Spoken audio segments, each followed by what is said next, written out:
La voz de los protagonistas. En Contextos.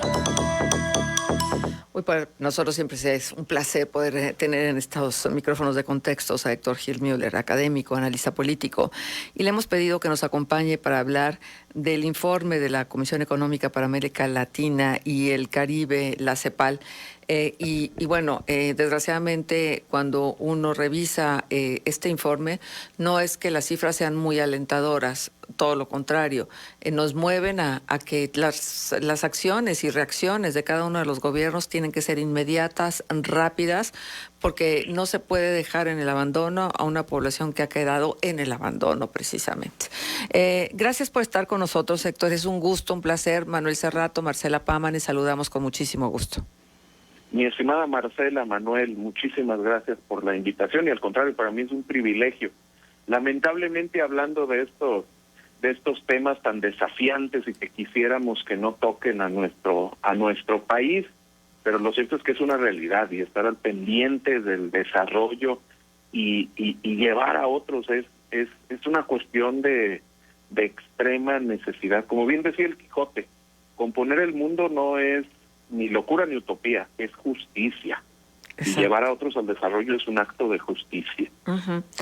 Y lo que veníamos hablando, Héctor, en función de la desigualdad, que es algo que tenemos que tener ahí enfrente como una señal de alerta. Hay una desigualdad creciente propiciada precisamente por COVID-19.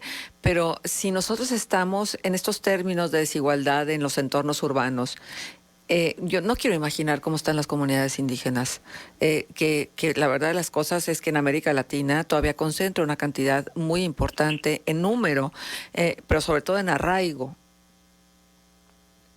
Claro, totalmente de acuerdo. Obviamente el nivel de marginación es superior, bendita ignorancia en muchos de esos casos, que desconociendo los placeres y las exigencias del desarrollo, pues no hay una vocación de todas esas comunidades de insertarse, ¿verdad? Se piensa que la vida es así y el entorno es así, pero lo cierto es que cuando vemos las condiciones tan lastimosas en las cuales viven diversas comunidades de nuestro país, pues caray, ¿no? Sabemos que algo se ha hecho mal, y es precisamente este informe que ustedes referían el que nos da unas cifras desalentadoras. Y ya de por sí COVID ha manifestado la tremenda inequidad que existe no solo en nuestro país, sino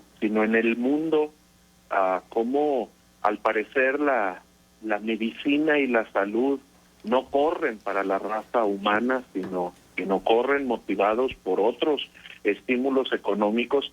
Pues obviamente eso nos debe motivar a entender qué es lo que se tiene que hacer, ¿verdad? Lamentablemente aquí en nuestro país pensamos que un apoyo paternalista va a sacar a la gente del subdesarrollo, y no es así, ¿verdad? El desarrollo no se combate solamente con un apoyo mensual o con una beca.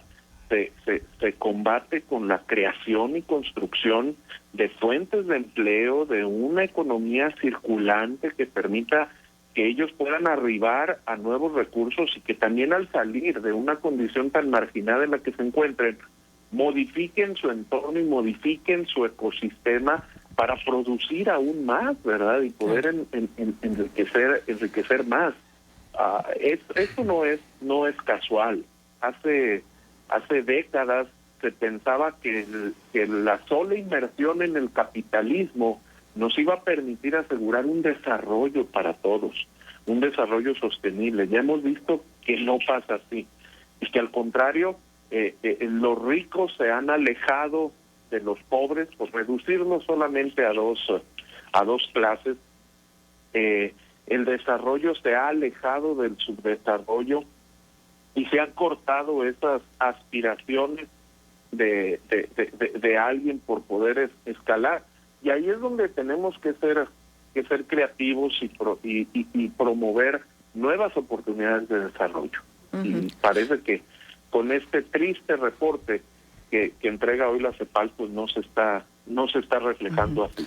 Hay un dato, Héctor, que la verdad me preocupa muchísimo. Dice el dato que tiene que ver con los presupuestos para la salud, que aparte ha quedado en evidencia quienes sí han procurado tener un sistema de salud robusto y quienes lo han abandonado. El gasto público en salud de la región se mantiene lejos de la meta del 6% del PIB recomendado por la Organización Panamericana de la Salud y existen problemas en lo relativo a la asignación de los recursos. El financiamiento del primer nivel de atención no alcanza el parámetro recomendado de al menos el 30% del gasto público en salud y en los países en que esto ocurre se trata de montos absolutos extremadamente bajos. Todo ello va en detrimento de los niveles de eficiencia y calidad.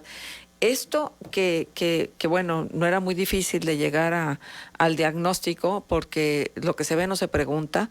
De todos modos es algo que se ha puesto en el escaparate y creo que tiene que haber modificaciones drásticas y rápidas para recuperar un poco pues esto que no hemos podido alcanzar, que es la eficiencia. Claro, y mira, es fácil entender esto. Los países tienen una composición muy joven, o sea, la edad promedio en el caso de nuestro país es joven, y en la juventud pues es fácil encontrar la salud. Creo que nos hemos conformado con ello, y esa es una de las razones en las cuales hemos descuidado un sistema de salud que pareciera no ser esencial en este tiempo, pero la pirámide poblacional va a ir creciendo y las enfermedades asociadas a nuestros hábitos de consumo, a nuestros hábitos de vida y también a la edad que vamos a ir teniendo, pues van a aparecer. COVID nos dio una pincelada de lo que nos puede pasar ante el riesgo de cualquier pandemia, pero también ante una cantidad de pandemias que son mucho más mortales y parece que nos alertan menos, como la diabetes, la hipertensión, los altos niveles de aparición de cáncer, todos estos elementos que se agravan también con la edad, pues van a ejercer una presión tremenda sobre el sistema de salud. Creo que no somos sabios cuando restamos una importancia económica a la salud. Si ya de por sí en nuestra cultura pues no es muy común la compra de seguros, pues eso refleja también en el sector gobierno. Si hemos visto cada vez una mayor cantidad de casas en las cuales se ahorra para no invertir en los cimientos que no se ve tan a la luz, que no son tan evidentes, pero que son esenciales, pues lo mismo pasa con un país que niega el sector salud, que niega el sector educativo, confiando a la casuística de su vida, ¿verdad? Somos jóvenes, pues obviamente ahorita es tiempo de trabajar, pues sí, pero necesitamos un sistema robusto de salud, y en ese sentido habrá que invertir. E invertir no solo en el hospital, invertir en el sistema, Pensamos que también la solución está en la construcción de hospitales más grandes y más lujosos.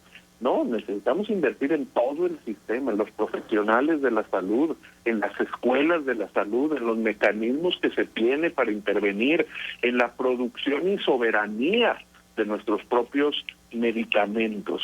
No hay estímulos para la creación de medicamentos, ¿verdad? Hoy, en cuanto a investigación, pues hemos visto qué lejos estamos de otros países en investigación médica y científica, y eso también implica una inversión en el sector salud. Héctor, buen día, como siempre un gusto saludarte. Comparto rápidamente algunos números de este informe de la CEPAL, y de los cuales pues ya nos habíamos comenzado a aproximar hace unos minutos. La pobreza aumentó en nuestro país, se colocó en 50.6% durante 2020, es decir, un incremento de 9.1% respecto a 2019, y no se había visto un porcentaje así desde el año 2000, cuando fue 48.8%, es decir, retrocedimos y superamos la cifra de hace 20 años. En pobreza extrema, 18.3%, cuando el año pasado, o 2019, 9.1%. Es decir, creció la pobreza extrema 7.7%, superando al peor año de los recientes que había sido 1996, con 16%. O sea, somos el cuarto país más pobre de América Latina, solo superamos a Honduras, Nicaragua y Guatemala. ¿Qué tendría que ocurrir más allá de lo que has expuesto y cuánto tiempo crees que nos tome pues una recuperación en las condiciones en las que nos encontramos? Bueno, me encantaría tener una respuesta correcta a esta situación, porque sería, yo creo, que la voluntad de todos los que amamos la observancia política, el poder dar con fórmulas útiles y correctas y que den resultados.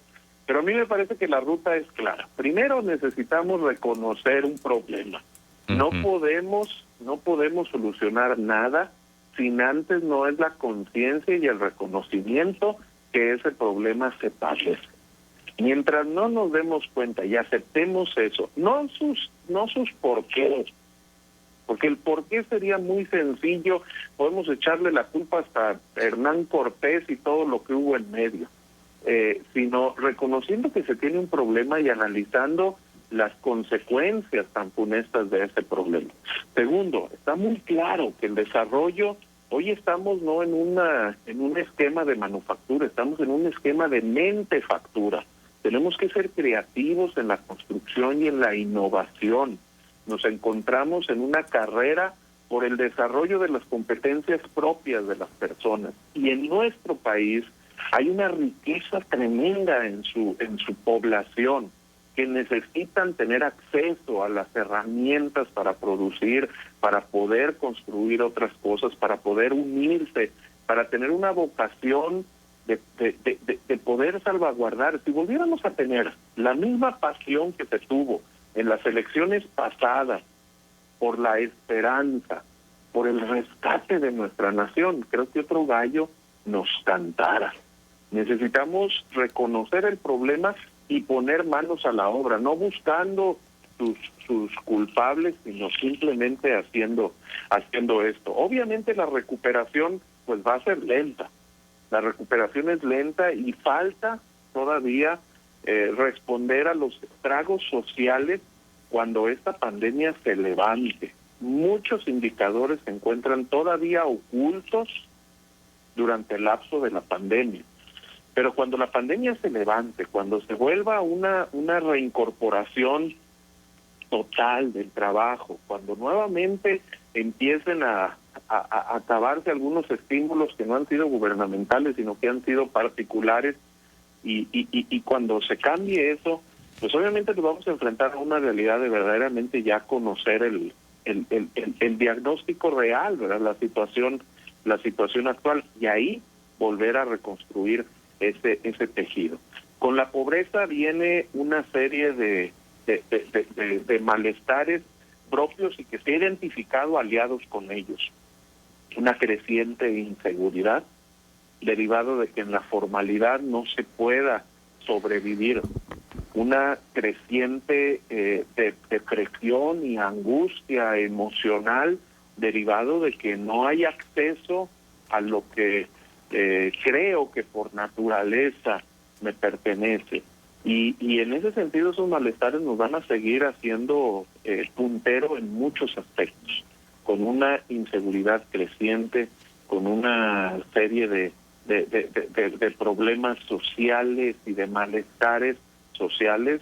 Y hay que tener cuidado, porque si no encontramos soluciones que aquieten esos problemas, podemos estar cerca de movimientos cada vez más violentos. Claro, por supuesto. Y finalmente, Héctor, porque ya tenemos un minuto escasísimo, ¿qué hacer con todos estos datos? Porque me preocupa mucho que se generan datos, hay investigaciones muy serias, se evidencian las áreas de oportunidad que tiene cada uno de los países en América Latina. ¿Y qué se hace? ¿Sí se atiende o finalmente siempre hay otros datos? Pues parece que esa es la constante, ¿verdad? Que siempre haya otros datos. Pero lo que debemos hacer con esto es usarlos. Los mejores datos, decía Hermann Hesse, las ideas más valiosas son las que se viven. Entonces los datos que tienen valor son los que se utilizan. Y utilizar estos datos en todos los sectores sociales, ¿verdad? O sea, estos datos deben pasar por los empresarios y las cámaras empresariales, por las universidades, por los sectores sociales, por los candidatos, y nosotros mismos como ciudadanos tenemos que preguntar qué vas a hacer ante estos datos. Es decir, un informe per se no va a solucionar nada. Al contrario, nos puede invitar a que hagamos lo que en muchas ocasiones nos ha caracterizado, a victimizarnos y a buscar el culpable, porque la responsabilidad de esos números no tendría por qué ser mía. Pero en cambio, si estos datos, si nos damos cuenta que el responsable de estos datos soy yo, en el diferente capacidad de funciones de cada uno, pero en lo que entendamos, yo soy el responsable, creo que vamos a poder aprovechar un poco más de esto. Muy bien. Pues ha sido un gusto poder escuchar al maestro Héctor Gil Müller, académico, analista. Por acá, mensajes de felicitación por la participación de Héctor Gil. Y bueno, pues muchísimas gracias y esperamos pronto poder tener una vez más la voz de tan destacado académico. Muchas gracias, Héctor. Muchísimas gracias, Marcela, Manuel. Que tengan excelente día. También. Gracias, Héctor, igual. 8 de la mañana con 9 minutos.